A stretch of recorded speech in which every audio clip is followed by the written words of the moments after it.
ಅಂಕೋಲಾ ಪಟ್ಟಣದಲ್ಲಿ ತುಳಸಿ ಪೂಜೆಗೆ ಹೂವು, ಕಬ್ಬು, ಗಡ್ಡೆಗೆಣಸುಗಳ ಮಾರಾಟವು ಬಲು ಜೋರಾಗಿಯೇ ನಡೆಯುತ್ತಿದೆ. ಪಟ್ಟಣದಲ್ಲಿ ಗದಗದ ಲಕ್ಕುಂಡಿ, ಹಾವೇರಿ ಕಡೆಯಿಂದ ಬಂದಿರುವಂತಹ ಚೆಂಡು ಹೂವುಗಳು, ಸೇವಂತಿ ಹೂವುಗಳು ಸೇರಿದಂತೆ ಇನ್ನು ಅನೇಕ ಬಗೆಯ ಹೂಗಳು ಮಾರಾಟ ಕಂಡುಬರುತ್ತಿದ್ದು, ಸಾರ್ವಜನಿಕರು ತಮ್ಮ ಮನೆಯ ತುಳಸಿ ಪೂಜೆಗೆ ಹೂವಿನ ಹಾಗೂ ಕಬ್ಬುಗಳ ಖರೀದಿಯಲ್ಲಿ ತೊಡಗಿಕೊಂಡಿರುತ್ತಾರೆ.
ಹೂವುಗಳ ಜೊತೆಯಲ್ಲಿ ಗಡ್ಡೆಗೆಣಸುಗಳ ಮಾರಾಟವೂ ಕೂಡ ಅಷ್ಟೇ ಬಲು ಜೋರಾಗಿಯೇ ನಡೆದಿದೆ.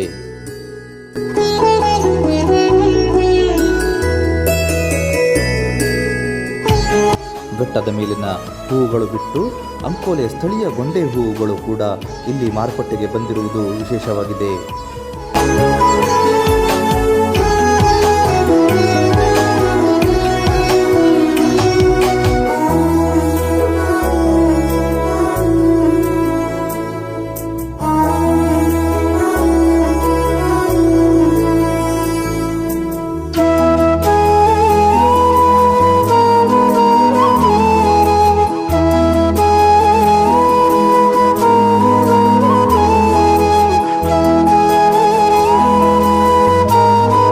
ತುಳಸಿ ಪೂಜೆಗೆ ಪ್ರಮುಖವಾಗಿ ಬೇಕಾಗಿರುವಂತಹ ಕಬ್ಬುಗಳು ಕೂಡ ಅಂಕೋಲಾ ಮಾರುಕಟ್ಟೆಯಲ್ಲಿ ಭರ್ಜರಿಯಾಗಿ ಮಾರಾಟ ನಡೆಯುತ್ತಿದೆ.